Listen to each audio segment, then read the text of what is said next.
I had a near-death experience in 2015. It was right around the beginning of July. I had been very sick for weeks.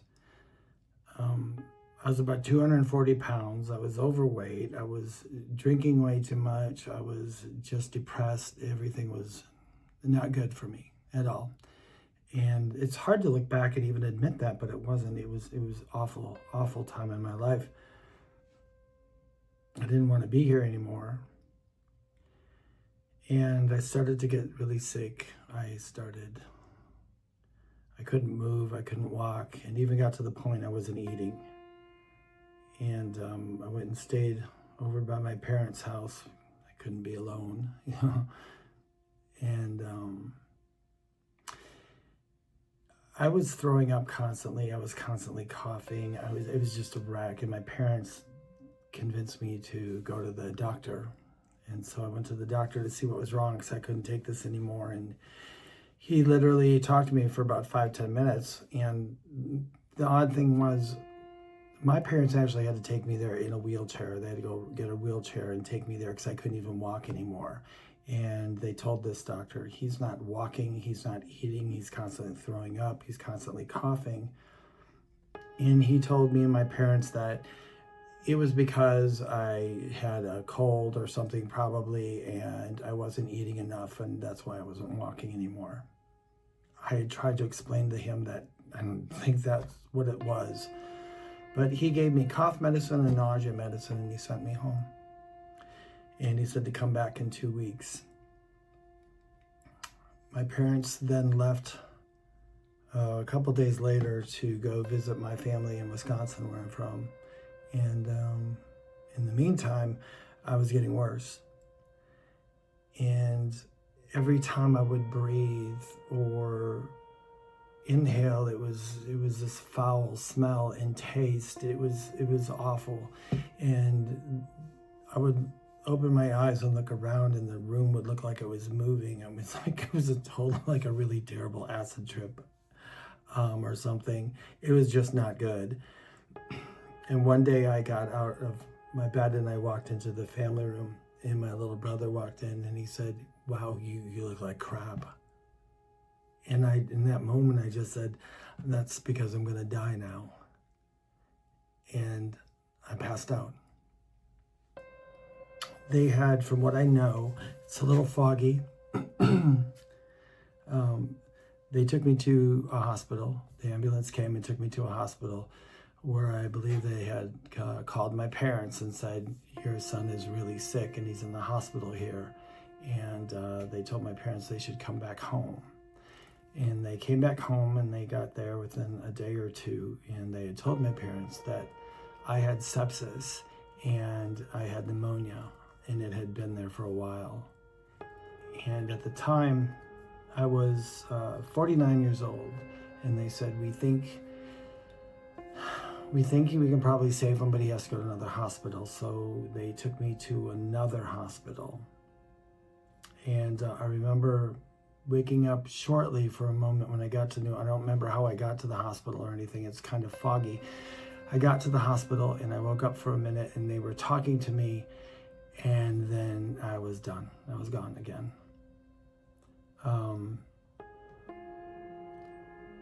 I ended up being in that hospital from, I believe it was around July 10th to September 15th.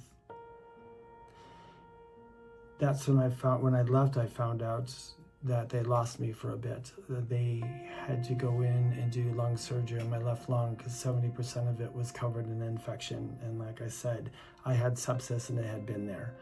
And they kept telling my parents they don't know if it's gone to my brain, what was going to happen.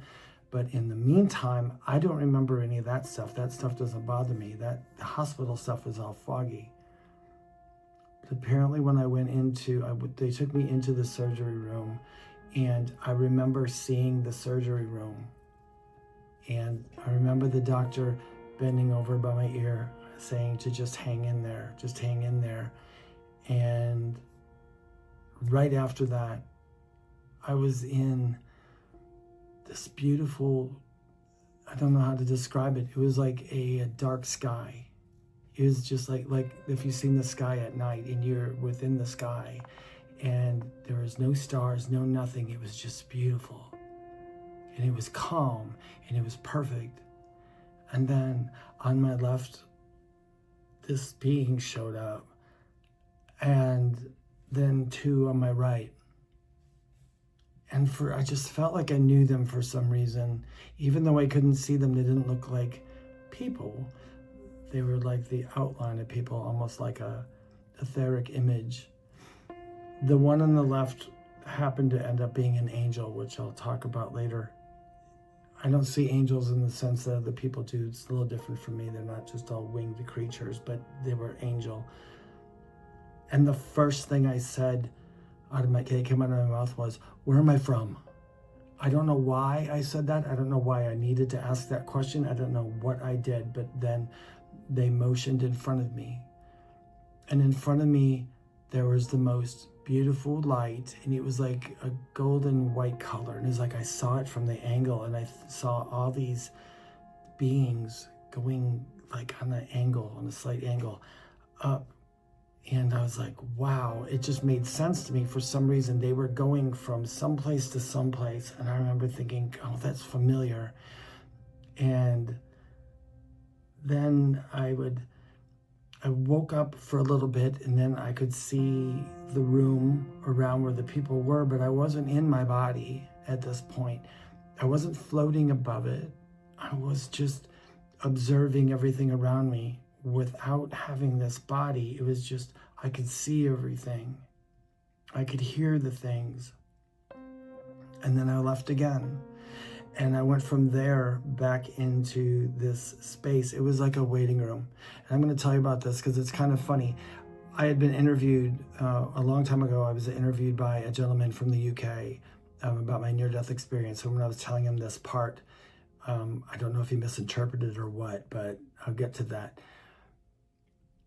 This room, it was almost looked like a bar. Okay, it was like came in a stool, I was sitting there, and there was a suitcase next to me, and I was like, what, the suitcase? This is odd. And this was, now granted, you might have think that I was dreaming. This wasn't a dream. I was literally in this place. I was there. I remember it like it was yesterday. This was 11 years ago, and I was like, I know that place. Along the wall were all these colored, not quite bottles, but they were colors, and then it went all the way up, and they were absolutely beautiful. And it looked kind of like a bar. And it was like if you went to a nightclub and you're sitting at the bar and there's like, had all the bottles across there, except they weren't booze. There's just these beautiful colored bottles. And that gentleman from the EU had wrote in the headline, "Man dies and goes to pub in heaven," which I was mad at first. I'm like, no. But I had come to realize more and more, the reason I was there is because before all this happened, I drank a lot and I did a lot of drugs, and I just was an unhappy person. And this place was supposed to comfort me because it was like familiar. And I remember there was a voice that I heard. I was sitting on the stool and I felt great. I was just not confused. I was okay where I was, but the voice said, "So how are you?" And I just replied, I'm fine. I'm doing good. I said, I'm just trying to figure something out. And he said, well, don't worry. He said, they'll be here in a moment to get you. And I said, okay. And then the voice was gone, and I heard somebody say, it's time. I said, okay. I got up and I started walking, and that room immediately changed to this white room. It was completely white. It was as bright could be, but it didn't hurt your eyes. You could see perfectly, but it was very, very, very bright.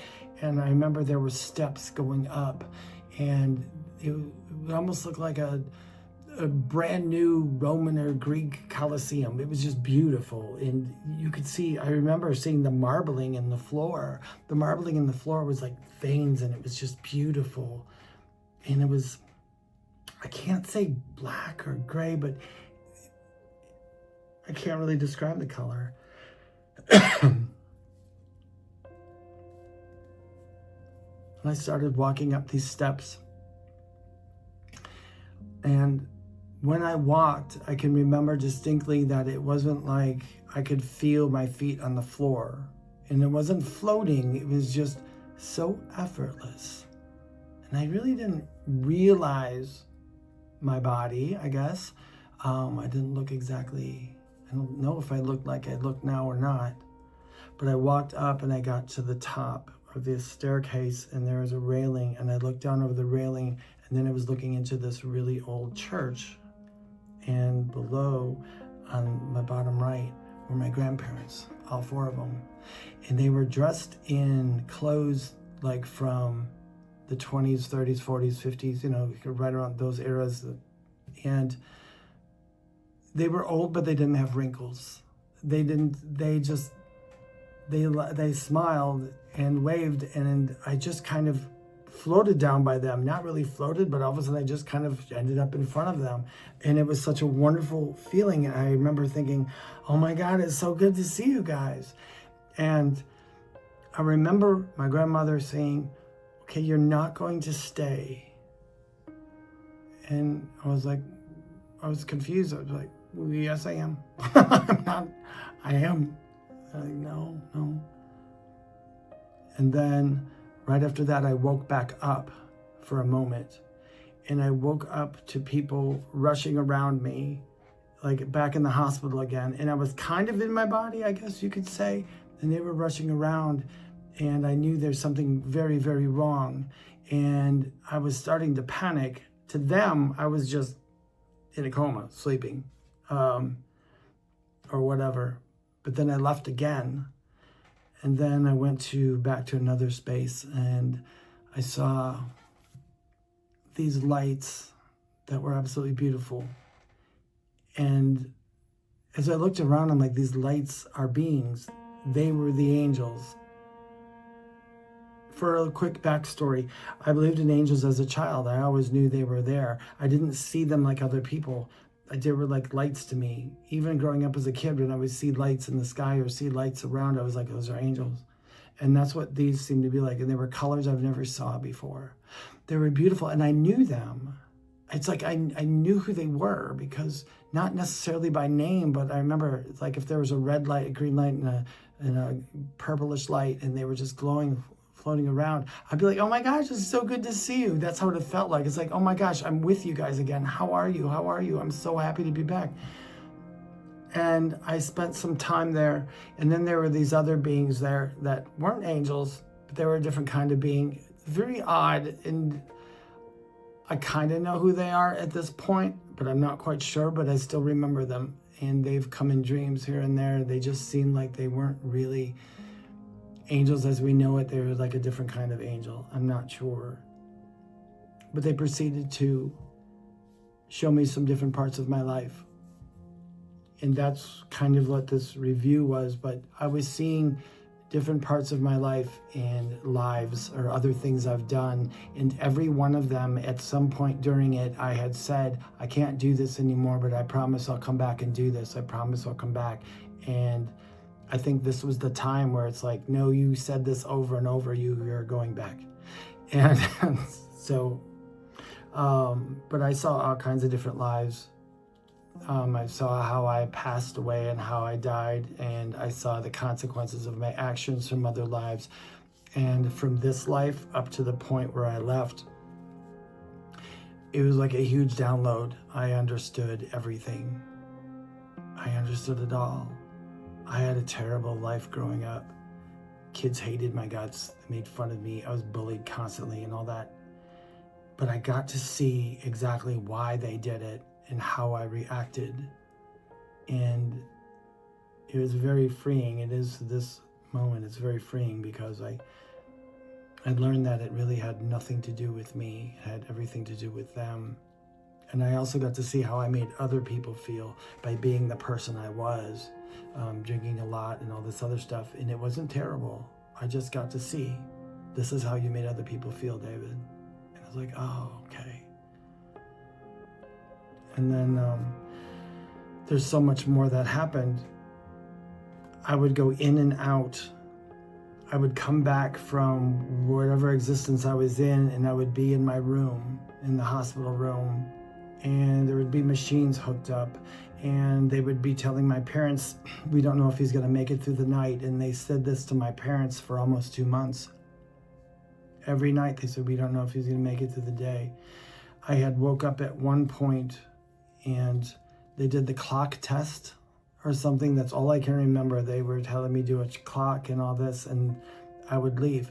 It's like whatever was happening to me besides the initial near-death experience going out, it's like they kept pulling me back and forth for almost 2 months. I would come into this world and leave this world and, you know, go back and forth. It was amazing.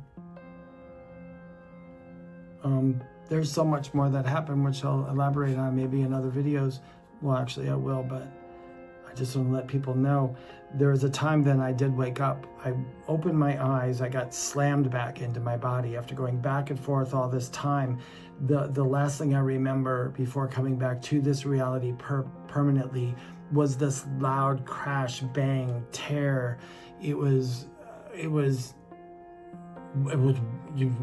big. It was like somebody was tearing wood off a wall and just tearing the wood and peeling it down, and it was loud and it was banging. And I just kept saying, I kept hearing, you're gonna be okay, you're gonna be okay, don't worry, you're gonna be okay. And then boom, I was back. I was in my body and I opened my eyes. And there was a nurse in there, and the first words I said to them was, I wish everyone was still alive with me. And she said, what did you say? And I said, I wish everyone was still alive. And then she called in the doctors. Apparently, I had been unconscious for weeks and weeks. They had put me in an induced coma for a little bit, and then I didn't come out, and I just stayed unconscious. And they could never get me back to full consciousness. And that was probably them trying to bring me back, and I was like, I was not having it. And that's why I think I was kept going in and out. But I woke up, and then I didn't know where I was. Whatever happened to me as far as the hospital did not exist in my mind. It still doesn't really. I can only go by what people told me because my experience was very different. So being in the coma part and being unconscious, to everybody else, I was hooked up to machines and sick and all this other stuff. But to me, I was someplace else. I was wonderful. I was great. After I came back, I had to learn how to walk and everything again. They had some damage, but there wasn't any permanent damage to my brain. And they said, we don't know how that happened. And then I started telling them what I saw.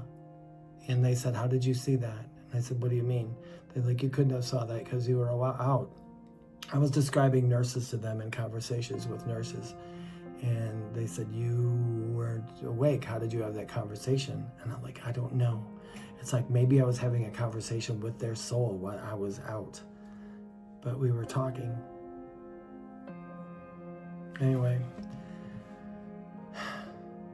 as the years went on, I learned something new every day, or I get something new every day. I came back with abilities that I did not have very strongly before. I was a spiritual kid. I didn't grow up in a spiritual family, and I was always kind of psychic as a kid, but I hid it because I would know stuff about people, or I would hear voices when I was a child.